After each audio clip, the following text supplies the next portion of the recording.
amigos, sejam muito bem-vindos a mais uma lição da Escola Sabatina e Estudo da Bíblia com o pessoal da JOIC. É um grande privilégio ter sempre você conosco aqui para estudarmos essa lição, que tem como tema especial Pragas por Toda Parte, lição 5. Estou aqui com meus amigos Leandro, Stefano, Yasmin e eu, Giovanni. E desde já eu quero que você que ainda não nos segue nas redes sociais, @JoyC Brasil, no YouTube também, e esteja sempre acompanhando os nossos vídeos, palestras que podem estar fortalecendo a sua fé, a sua caminhada espiritual rumo à Canaã Celestial. Nesse momento, vamos estar iniciando o nosso estudo com uma oração. E desde já peço que a nossa irmã Yasmin possa estar fazendo uma oração para o nosso estudo. Oremos então. Querido Pai, nós te agradecemos, Senhor, porque Tu és bom e a Tua misericórdia dura para sempre. Nós te pedimos, Senhor, perdão pelos nossos pecados em primeiro lugar. E te pedimos a Tua bênção sobre esse estudo e que tudo que falarmos agora seja para o nosso crescimento, não só nosso, mas também dos nossos irmãos que nos assistem. É o que eu te peço e te agradeço em nome de Jesus. Amém. Bom, estamos estudando sobre o livro de Êxodo e, em especial, essa semana vem falando sobre as pragas. E o contexto, a linha segue em questão das pragas envolvendo o faraó e tudo mais. E entra a primeira pergunta que se dá: quem endureceu o coração de Faraó? Ele mesmo ou Deus? Muito bem. Essa é uma pergunta aqui bastante inquietante, né? Dando um pouco mais aí do contexto da história, nós já estamos ali nos momentos que depois que Deus chama Moisés para poder libertar o povo de Israel do Egito, e ele vai junto com Arão e ali ele mostra para o povo que ele é um enviado do Senhor, e logo depois ele vai até a corte do faraó, para então solicitar que ele permitisse que o povo de Israel fosse ao deserto adorar a Deus durante 3 dias. E logo nisso, o embate se inicia com o faraó fazendo a seguinte pergunta: quem é desse Deus para que eu obedeça? Nunca ouvi falar dele, portanto não deixarei o seu povo ir. O faraó, ele já chega para Deus como se fosse um Deus que não fosse digno de ser obedecido, uma vez que Moisés apresentou ali um simples pedido. Para os egípcios seria impensável perder aquele grupo imenso de escravos, mesmo que fosse por apenas 3 dias. E isso tudo vai acabar determinando o comportamento do faraó dali para frente, que é justamente sempre que Moisés faz uma nova solicitação para que o povo seja libertado, ele já rejeita. Não somente rejeita, como também desdenha da autoridade de Deus. E ele sempre vai acabar exaltando as divindades, os deuses egípcios, e nesse contexto, a cada nova recusa, começam a cair as pragas. E cada uma dessas pragas revela que agora nós estamos diante não de um embate em relação a homens, mas num embate entre o Deus de Israel e as divindades do Egito, onde cada praga vai atacar especificamente cada divindade. É dividido em alguns blocos e tudo. Só que o impressionante é que a cada nova praga que acontece, é dito na Bíblia que Deus endurece o coração de Faraó. Diversas vezes isso acontece, até que depois vai dizer que o faraó endurecia o próprio coração e fica essa pergunta: quem endurece o coração do faraó? Ele mesmo ou Deus? A gente sabe, né, que não dá para a gente pensar com a nossa cabeça ocidental e para poder tentar interpretar o que o povo de Israel queria dizer com algumas expressões, né? Quando a Bíblia fala que Deus endureceu o coração de Faraó, isso seria o equivalente para a gente dizer o seguinte: vamos supor que o Giovanni estivesse doente, com a garganta inflamada e quisesse muito tomar um sorvete. E eu digo: meu caro, você não pode fazer isso, vai fazer mal para sua garganta e tudo mais. E ele insiste tanto que eu digo: tudo bem, toma, vai e toma o seu sorvete. Não é que eu estou dizendo que você deve tomar. Eu só estou apenas dizendo que eu respeito a sua teimosia de tomar sorvete. E é literalmente isso que Deus estaria dizendo quando diz que ele endureceu o coração de Faraó.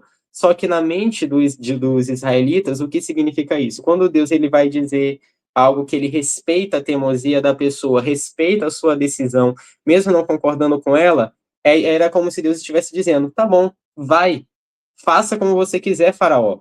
Só que como é que Deus diz isso? Eu vou endurecer o seu coração.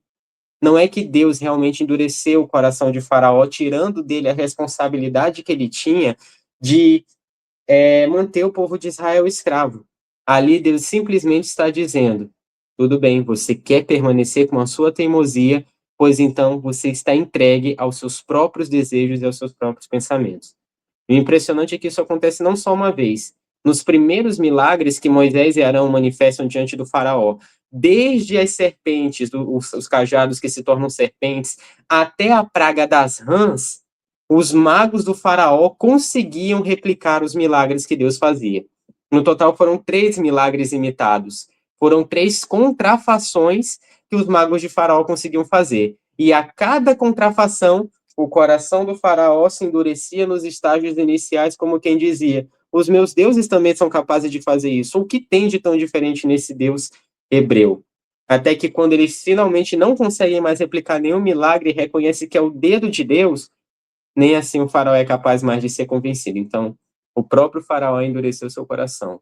Deus apenas estava respeitando a decisão dele. Deus não endureceu o coração de faraó, mas quando ele fala que endurece, era como se ele estivesse dizendo àquela pessoa teimosa que quer tomar sorvete mesmo não podendo. Vai, você está entregue ao seu próprio desejo agora, o desejo de seu próprio coração. Eu sei que você não vai se render a mim, portanto eu vou usar a sua teimosia para demonstrar o meu poder. Mas você não precisava passar por tudo isso. Bem, como o Leandro ele falou, é nessa linha mesmo. Não foi Deus que endureceu o coração de Faraó e ele não queria, na verdade, que Faraó ele recusasse tanto. Só que ele também já sabia que isso ia acontecer. É por isso mesmo que desde o começo ele já tinha falado. Mas ele não vai deixar com que simplesmente vocês irem assim. Então vai ser o jeito de eu mostrar algumas coisas para assim ele deixar. E tem uma parte em Romanos 1, que fala, Romanos 1, 21, adiante fala, porque tendo conhecimento de Deus, não glorificaram como Deus, nem lhe deram graças. Pelo contrário, se tornaram nulos em seus próprios raciocínios, e o coração insensato deles se obscureceu. Dizendo que eram sábios, se tornaram tolos, e trocaram a glória de Deus incorruptível por imagens semelhantes ao ser humano corruptível, às aves, aos quadrúpedes e aos répteis. Por isso Deus os entregou à impureza pelos desejos do coração deles, para desonrarem o seu corpo em si. Então mostra que Deus, primeiro que Deus ele não força ninguém. Ele te dá ali 2 caminhos, ele te mostra aquelas soluções, ele te dá uma escolha, no caso, mas ele não pode simplesmente pegar e obrigar você a escolher aquele caminho. Ele mostra, olha, é isso. E a outra parte é ruim, então eu te peço, escolhe aqui a parte boa. Mas se eu, por minha própria vontade, a minha decisão é, não quero ouvir, eu vou seguir para outro caminho que não é bom, Deus, ele vai aceitar. Então, é justamente isso. Na linguagem de antigamente, eles falavam assim. Então, eles entenderam. Mas, trazendo aqui para nossa linguagem, realmente fica meio confuso. Mas Deus, ele não endureceu o coração de Faraó. Ele apenas deixou com que a vontade de Faraó fosse feita. Então, ele apenas aceitou aquela decisão. Uma coisa interessante também é que a partir do momento que os magos do faraó não conseguem mais reproduzir os milagres e as pragas, né? E eles reconhecem que aquilo ali é um poder superior ao deles, começam a insistir com o faraó para que ele mude de ideia, e a lição fala que essa é uma das coisas que... Esse é um dos motivos pelos quais o faraó também endureceu seu coração, para que não só o povo de Israel visse e reconhecesse o verdadeiro Deus, até porque eles passaram 400 anos em idolatria, em um país idólatra, mas também o próprio povo do Egito, para que ambos os povos pudessem reconhecer e escolher por eles mesmos quem era o verdadeiro Deus e quem tinha maior poder, por assim dizer.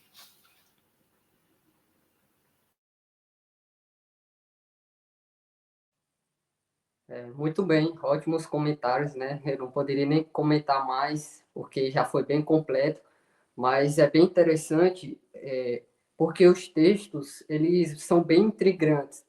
Alguns textos falam que Deus endureceu o coração do faraó, outros textos relatam que o próprio faraó endureceu o seu coração, e há outros textos que falam também que o coração do faraó se endureceu, né? E nesse tema, nessa linha, nesse contexto, é bom a gente levar o texto de Ezequiel 33:11 em consideração, o que fala que Deus não tem prazer na morte do ímpio, na morte do perverso, mas que ele se converta e se arrependa. Aqui já deixa um nuance, né? O porquê Deus ele não teria nenhum prazer em endurecer o coração do faraó, mas que ele sim se convertesse dos seus maus caminhos e se arrependesse e voltasse para a verdadeira adoração. Outra coisa é que cada deus egípcio representava um poder e um refúgio para os egípcios. E pelo decorrer da narrativa bíblica, Deus ele confronta esses deuses diretamente, mandando pragas diretas para eles. E os magos faziam as contrafações, tinha as suas contrafações, ou seja, não era uma imitação, era uma falsa réplica. Um exemplo é a questão da lição de domingo que fala sobre o rio Nilo. O rio Nilo era um rio de refúgio, de poder, era um poder econômico para os egípcios, e eles viam aquele rio como uma grande fonte, né, de economia.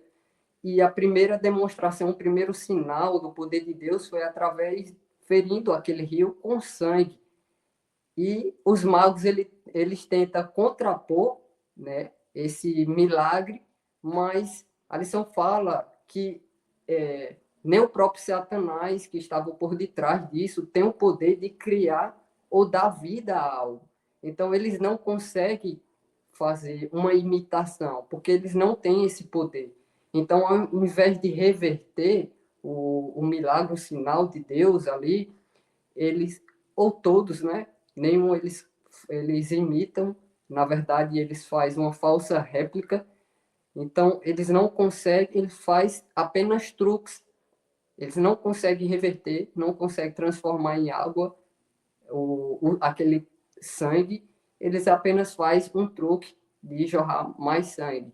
Era apenas um truque. Mais do que isso, nessas questões da intervenção dos magos, a cada sinal que Deus demonstrava, essas contrafações, os magos faziam parecer para o faraó e para os egípcios, para aquele povo ali, que Moisés e Arão eram apenas magos, ou seja, eram apenas truques, aqueles sinais, e que eles também poderiam fazer esses sinais. Então, o dom de Deus, os milagres, os sinais, estavam em xeque, estavam sendo céticos quanto ao dom, aquele povo, né? Estava em xeque, estavam sendo céticos. E então, já que eles poderiam fazer aqueles sinais, aqueles truques, o faraó, ele cada vez mais endurecia o seu coração. Perceba que, à medida que os magos contrapõem os sinais de Deus, eles contrapõem e outros eles não conseguem, mas à medida que os que ele consegue, sempre no finalzinho vai estar descrito que o faraó endureceu o seu coração. E eu analiso esse texto principalmente porque o faraó ele via aquela situação ali que, beleza, Moisés e Arão, eles fazem esses sinais, mas os magos também, os meus magos, também conseguem fazer esses truques. E aquela situação ali estava mais ligada à questão de truques, de quem poderia fazer mais, e girava em torno dessa situação. E o faraó cada vez mais endurecia o seu coração à medida que os magos realizavam ou contrapõem o sinal de Deus. e os magos não conseguiam, ele cedia a Moisés, né? Ele cedia a Moisés e Arão, mas depois que a praga saía, ele voltava atrás. E isso cada vez mais endurecia o seu coração, porque ele estava se tornando cada vez mais autossuficiente, prepotente, e o que estava também em jogo ali era a dessensibilização para com os sinais de Deus. O coração ficava mais dessensibilizado e à medida endurecendo para o clamor, para os apelos de Deus para o faraó. Então, como já foi falado também, outra questão muito importante no texto de que Deus endureceu o coração do faraó é que devemos levar em consideração como era a forma de se expressar no Antigo Testamento, né? No povo, a linguagem do povo hebreu ali. Então, para nós hoje, pode soar bem diferente. Como, por exemplo, na questão de que Deus endureceu o coração do faraó, seria mais associado para a gente hoje como que permitir, ou seja, deixou acontecer, não que realmente Deus endureceu o coração do faraó. Bom, sabendo disso, vamos para a segunda pergunta. Como Deus, ou melhor, como a bondade e a misericórdia do Senhor se revelam nas pragas do Egito? A Bíblia fala que o Deus é um Deus de amor, mas em meio às pragas do Egito, como é que esse amor, essa misericórdia, essa bondade se revelam? Essa parte se torna também um pouquinho complicada de responder, uma vez que a única visão que a gente tem do conflito era as pragas sendo derramadas, um monte de gente sofrendo, destruição por toda parte, tudo. Só que existem algumas coisas bem interessantes e importantes de serem analisadas aqui. Veja bem, lembrando que aqui o conflito não era entre homens. O conflito era porque a autoridade de Deus havia sido posta em xeque. E Deus ali estava ali para provar que ele era o verdadeiro Deus, mas não só isso. Deus estava ali com a intenção de libertar o povo de Israel do Egito, para que eles não sofressem mais com uma opressão que durava 400 anos. E mais para frente, não nessa lição, em posteriores, vai falar um pouco mais detalhado sobre as últimas pragas, mas a gente percebe que isso aqui nada mais é do que as consequências de um coração endurecido. Porque o amor de Deus se revela não só no cuidado que ele manifestou com os filhos de Israel, mas nas oportunidades que concedeu tanto ao faraó quanto ao povo para reconhecê-lo como Deus verdadeiro. Cada vez nas pragas, quando elas estão sendo descritas, fala que Moisés encontrava o faraó de manhã bem cedo, apresentando uma mensagem de advertência.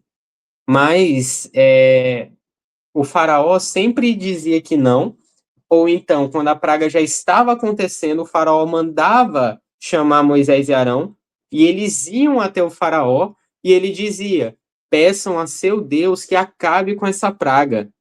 E ele dizia até que iria deixar o povo ir e logo depois voltava atrás. Mas todas essas pragas estavam misturadas, o juízo de Deus ali estava misturado com a misericórdia. Aquilo ali poderia parar na hora que o faraó quisesse. Cada nova praga era uma oportunidade que se recebia de voltar atrás. O faraó teve 10 chances. E não só isso. Quando então o faraó teve até uma vez em que ele disse assim: reconheço que pequei, eu e meu povo somos ímpios e tudo. E Moisés já sabia que o faraó não tinha reconhecido a Deus, mas a praga iria parar mesmo assim. Deus ele ali manifestava o seu poder, mas sempre o seu juízo estava manifestado com misericórdia. E aqui se cumpre aquilo que está escrito, que lá, se eu não me engano, em Amós, que Deus nunca fará coisa alguma sem antes revelar o seu segredo aos seus servos, os profetas. A natureza de Deus é de avisar, de nos advertir, para que a gente não tenha que enfrentar as consequências de um coração endurecido. Por isso que ele sempre refaz o convite: hoje, se ouvirdes a sua voz, não endureçais o vosso coração. assim como o faraó, né? Claro que ali em Hebreus o contexto é o povo de Israel com o coração endurecido no deserto, mas dentro do contexto de Faraó, o amor de Deus é manifestado em cada chance, cada advertência, cada oportunidade que era dada. E em cada praga, o povo de Israel via como um auxílio divino. E os egípcios ali eram um sinal de que existia um Deus maior no céu, que apesar de derramar os seus juízos, logo depois manifestava misericórdia, né? E acabava com o sofrimento ali. Um ponto interessante também é no que diz respeito à praga do granizo, da chuva de granizo. Porque 24 horas antes disso acontecer, Moisés avisa, olha, lá para os nobres, né? Para a corte do faraó. Olha, vai cair uma chuva de granizo e recolham os seus servos, seus rebanhos, coloquem eles em abrigos para que não aconteça nada. Então, mesmo com as pragas, ainda assim Deus se mostrou misericordioso. E também no que diz respeito a proteger a terra em que os israelitas estavam. Então, foi uma misericórdia para ambos os lados, no caso.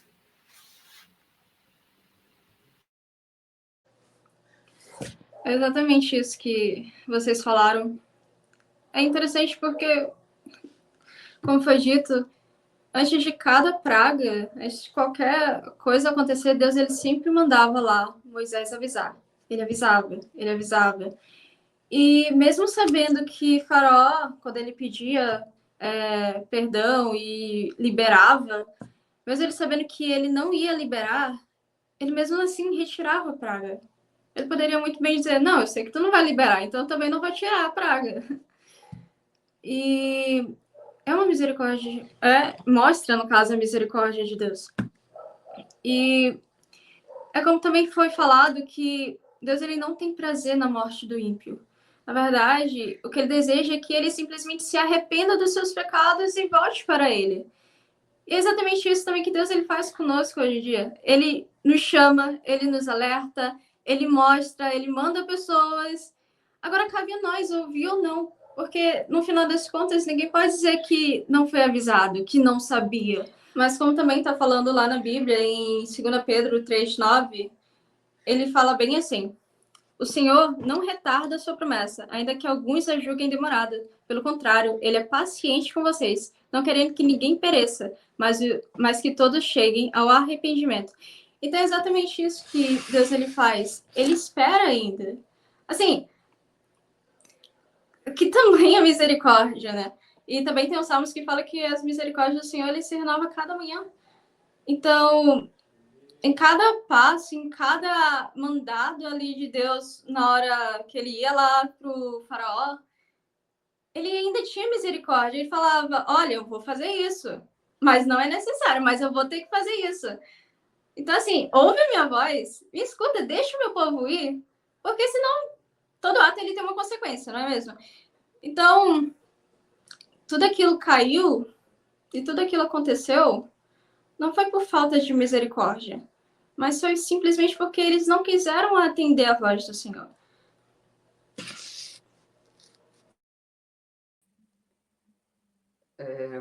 Muitas pessoas tendem a questionar a bondade e a misericórdia de Deus, questionando os seus juízos, principalmente no Antigo Testamento. Então, as pessoas, as mesmas que criticam os seus julgamentos, elas também tendem a criticar a Deus por permitir que o mal se prolongue. E quando Deus age para interromper o mal, para interromper a justiça, elas criticam porque Deus demorou a agir, ou não agiu como elas queriam. Por outro lado, quando Deus intervém, criticam porque Deus agiu de forma exagerada. Então, veja, Êxodo 2, 24, descreve que os israelitas clamavam a Deus por libertação da escravidão. Eles gemiam por causa da escravidão e clamavam a Deus. E Deus ouviu o seu clamor e então intervém para libertá-los da cruel escravidão. A nação que oprimia, a nação que era idólatra e tratava com crueldade, Deus havia intervido para libertar eles dessa nação opressora. E mais do que isso, Deus também, para os israelitas, os juízos de Deus ali eram sinais de misericórdias, que Deus tinha ouvido o seu clamor e tinha intervido para libertá-los. Já na questão dos egípcios, eles tinham que ter visto esses juízos como um ato também de misericórdia, porque foram convites para se arrependerem do mal que havia feito, do mal que estavam fazendo, se arrepender e voltar para Deus, aceitar a Deus, a adoração verdadeira. Cada praga deveria ser vista como um ato de misericórdia e de arrependimento. A cada tempo de praga era um tempo para eles refletir e voltar para Deus, aceitar o Deus verdadeiro, a verdadeira adoração. E na Bíblia, o juízo de Deus tem duas aplicações. A primeira é que o juízo está em andamento. Nesse juízo é relatado que o povo ainda pode se arrepender e pode se voltar para Deus. E em segunda aplicação, há juízo como sentença final. Nesse já não tem mais como se arrepender e se voltar para Deus. O povo já foi tão longe que apenas isso é uma sentença, é uma condenação, então não há mais como voltar-se para Deus. E nessa linha, os juízos de Deus ali, as pragas, eram um juízo em andamento. O povo poderia voltar para Deus, poderia se arrepender dos seus maus caminhos. A cada nova praga era para o faraó refletir, pensar até onde eu posso chegar e voltar para Deus, aceitar o Deus verdadeiro. Era um sinal que Deus estava dando, manifestando o seu poder. E o propósito de Deus com as pragas não era destruição, mas que aquele povo se desse conta do Deus ao qual estava manifestando aquele poder. E um povo cruel que oprimiu os israelitas, o povo de Deus, por 400 anos, não era 400 dias, era 400 anos, um povo ruim, um povo idólatra. Deus ainda concedeu juízo de misericórdia, dando oportunidade para ele se arrepender. Se isso não é bondade e misericórdia do Senhor, então eu não sei o que é. Pensando nisso, vamos para a nossa dica de OIC.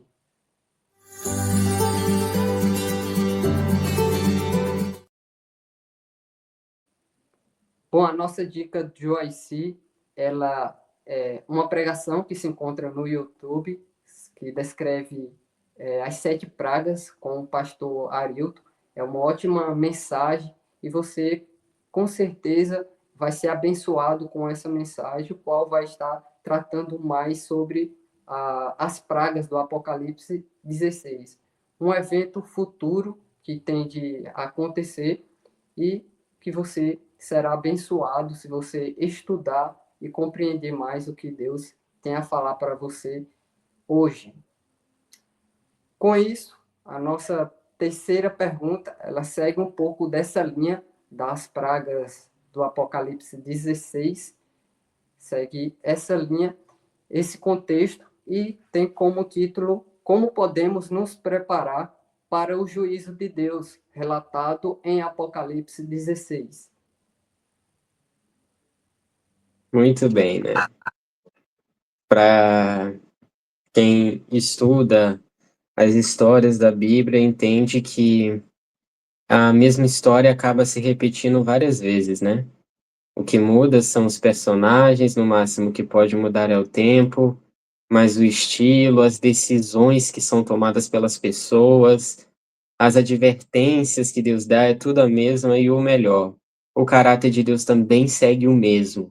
O mesmo Deus de misericórdia que você vê em toda a Bíblia, desde o início, desde o Antigo Testamento, é o mesmo Deus misericordioso que existe no Novo. Mas o mesmo Deus justo que existia antes também segue agora, pois está escrito que Deus não muda. Deus não é homem nem para que minta, nem filho de homem para que se arrependa. Porventura diria ele e não cumpriria, ou prometeria ele e não confirmaria? Exatamente. A propósito, muitas pessoas que querem moldar a personalidade de Deus, querendo saber, ditar aquilo que Deus deveria ou não fazer, a decisão que Deus deveria ou não tomar. Eu me deparei com um texto do livro de Jó. Claro que o contexto não vai se dirigir de respeito a essa minha fala, mas aquilo que eu li naquele texto se encaixa perfeitamente. Será que Deus deve recompensar você segundo aquilo que você quer ou não quer? Será que Deus, por acaso, deve dizer a você: escolha você, meu filho, e não eu? Diga-me o que você sabe, fale. O ser humano pretende ser muito sábio em relação a Deus, e aqui depois fala: os homens que têm entendimento responderão, e o sábio que me ouve dirá, aqui sobre Jó. Jó falou sem conhecimento, e nas palavras dele não há sabedoria. Nas palavras de um homem sensato não há sabedoria alguma para querer ditar o que Deus deve ou não deve fazer. E falando a respeito disso, se o juízo de Deus já esteve em andamento lá atrás, nós sabemos muito bem, pela revelação das Escrituras, que ele também está em andamento hoje. A gente sabe que Deus não faz nada sem revelar seus segredos a seus servos, os profetas. Nós, a Igreja Adventista do Sétimo Dia, cremos nisso, né? Cremos que vivemos no tempo do fim, de acordo com as Escrituras, um tempo de juízo que começou desde o dia 22 de outubro de 1844. Foi nos dado uma mensagem profética em Apocalipse 14, que fala sobre as 3 mensagens angélicas da vontade de Deus para o povo do tempo do fim, as 3 últimas mensagens de advertência. Assim como Moisés foi ao faraó, dando a ele uma mensagem de advertência que exigia arrependimento e obediência à vontade de Deus, Deus também tem essa mesma mensagem. E da mesma maneira que Deus ele manifestou misericórdia lá, ele manifesta misericórdia hoje, nos dando o poder da escolha, de decidir o lado que iremos ficar nesse grande conflito.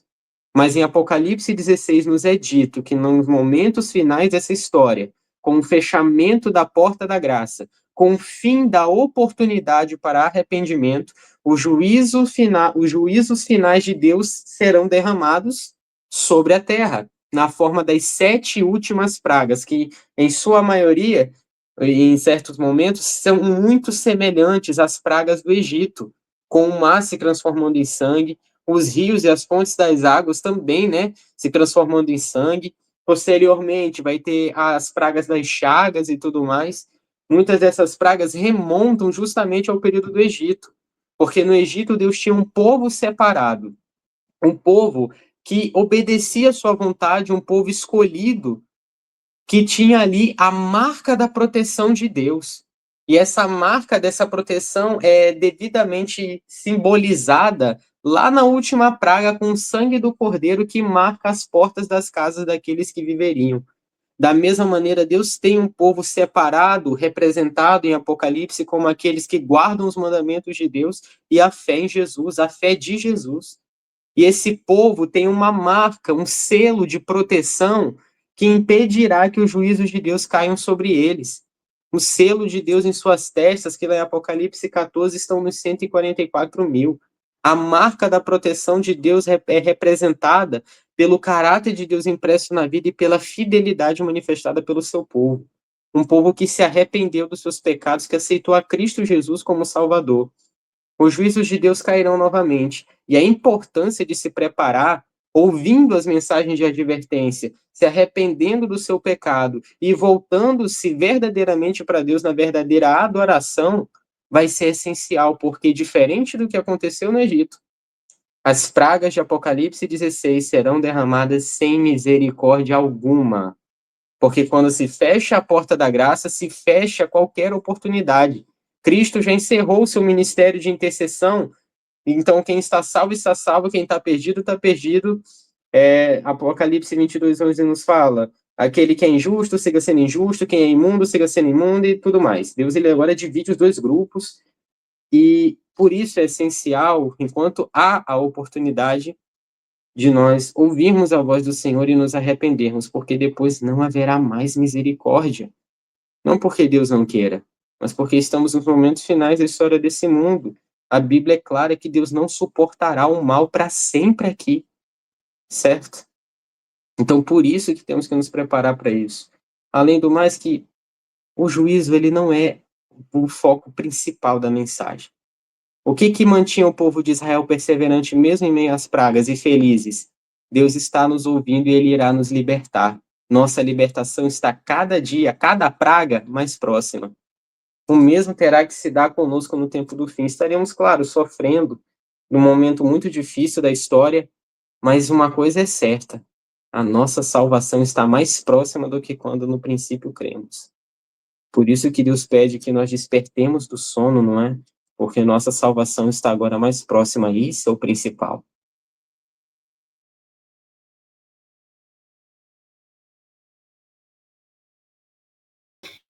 E também, infelizmente, hoje muitas pessoas focam a sua atenção em coisas que não são importantes, são importantes, mas não dependem da nossa salvação.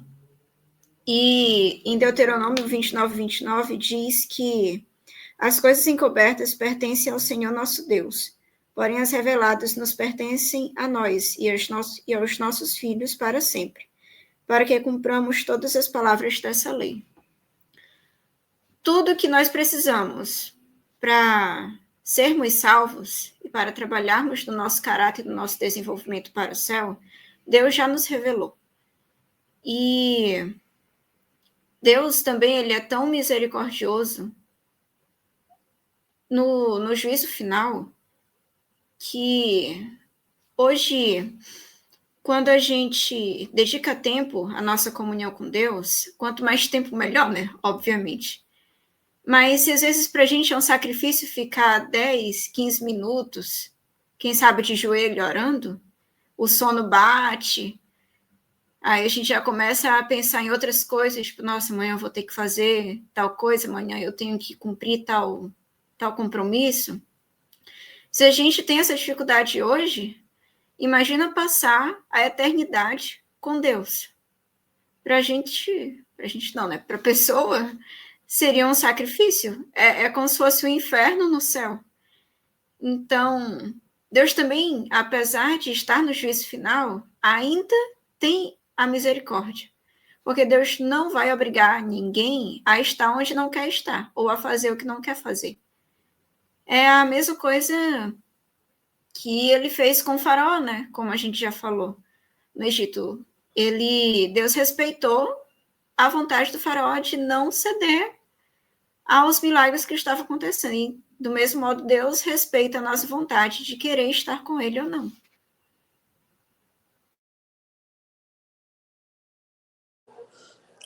Tem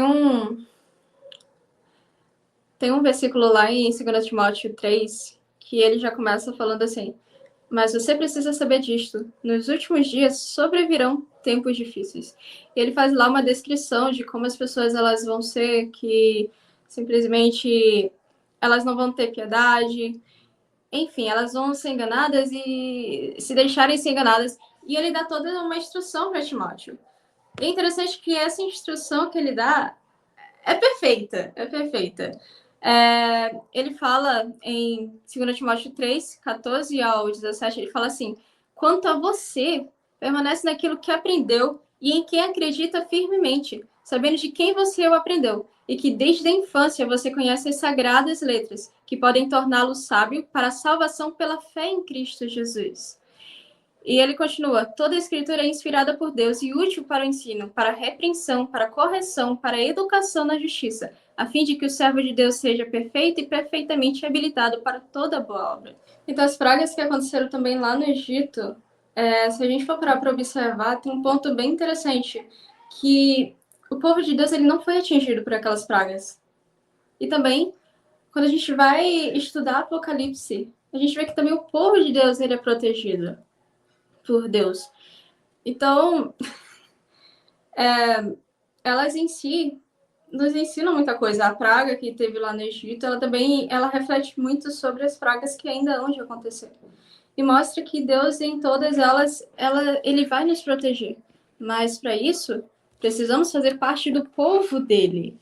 Né? Porque quem não fizer, assim, quem estiver de fora vai ser atingido. Mas aqueles que estiverem ali selados, olha, não há o que temer. Mesmo que passem por dificuldades, por aflições e tudo mais, mas é sempre manter os olhos fixos em Jesus. É sempre lembrar do que Deus ele pode fazer, independentemente das circunstâncias ou algo assim do tipo. Mas é continuar ali firme. E mesmo que não tenha uma Bíblia na mão, mesmo que esteja a correr, é sempre estar ali em oração e falar: eu sei que tudo isso vai passar. E eu sei que lá no final, isso daqui, ó, nem vão mais me lembrar. Mas é exatamente isso. É continuar perseverante na oração, sabe? Na leitura da Bíblia, no jejum. E não apenas sermos, sabe, ouvintes da palavra, mas praticantes. Porque quando você ouve, é muito fácil você se esquecer. Mas quando você começa a praticar, aquilo dali, ó, vira rotina e... Enfim. Então, é continuar se lembrando sempre de quem é o nosso Deus. Continuar firme na oração, continuar firme na fé. Muito bem. Os juízos divinos descritos em Apocalipse 16, eles são resultado caído sobre as pessoas que rejeitaram a Deus e, consequentemente, aceitaram a marca da besta, né? Na mão ou na fronte. E como podemos nos preparar para estar de pé nesses grandes dias, nesses juízos de Deus, é como já foi bem pontuado aqui, é nos colocar nas mãos de Deus, permanecer, insistir em permanecer na presença de Deus, porque quando permanecemos em Deus, o nosso caráter é moldado à sua imagem e semelhança, o que ainda está em diferença com o caráter de Deus, ele vai nos moldar para permanecermos iguais ao seu caráter. E quanto mais tempo passamos com Deus, mais semelhante nos tornamos a Ele. E mais do que isso, em Apocalipse 14, dá a resposta para as pessoas, os servos de Deus, permanecerem de pé diante dessas iras, né, diante do juízo de Deus, que é a verdadeira adoração. Apocalipse 14, a partir do versículo 6 em diante, vai falar sobre a verdadeira adoração, que distingue da falsa adoração. O que é que vai estar girando em torno desses dois pontos? O grande conflito gira em torno de adoração. Então, a quem você adora é quem vai determinar se você vai estar de pé ou não naquele grande dia. E falamos ainda sobre o Egito. Interessante é que Deus derrama as pragas sobre os egípcios para libertar o seu povo. E em Apocalipse 16 aqui não é diferente. Deus vai derramar as pragas no final, vai derramar as pragas de Apocalipse 16 também para libertar o seu povo da escravidão do pecado. E logo então, depois, Cristo retorna e leva o seu povo para morar na Canaã celestial. Mas nesse contexto das pragas de Apocalipse 16 ainda, os juízos que acontecem aqui, diferentemente dos juízos das pragas do Egito, não são mais como atos de misericórdia, que o povo pode agora se arrepender quando estiver acontecendo, porque o tempo de arrependimento é hoje. Esses juízos são apenas a sentença final. E só que assim como chegou a um ponto na vida do faraó em que ele acabou extrapolando os limites de misericórdia e apelos de Deus na vida dele, e para deixar o povo partir, para libertar o seu povo da escravidão, os apelos de arrependimento cessaram e os juízos de sentença final, né, a última praga, foi realmente de condenação, né? De tirou a vida ali dos primogênitos. Bom, essa foi mais uma lição. Eu agradeço a vocês por ter nos acompanhado até aqui. E nesse momento, convido a você ainda que não nos segue nas redes sociais, novamente, @JoyC Brasil nas redes sociais e também se inscreva aqui no nosso canal no YouTube e compartilhe com os seus amigos, porque tudo que é bom a gente compartilha. Vamos agora falar com o nosso Deus. Senhor Pai amado e Pai querido, louvado e exaltado seja o teu santo nome. Graças te damos, Senhor, por ter nos conduzido em mais uma lição. Que esse ensino, Senhor, possa penetrar a nossa mente, o nosso coração e fazer parte da nossa vida. Também peço pela vida de cada ouvinte, cada pessoa que tem nos acompanhado, que também o Senhor possa abençoá-los grandemente. Em nome de Jesus. Amém.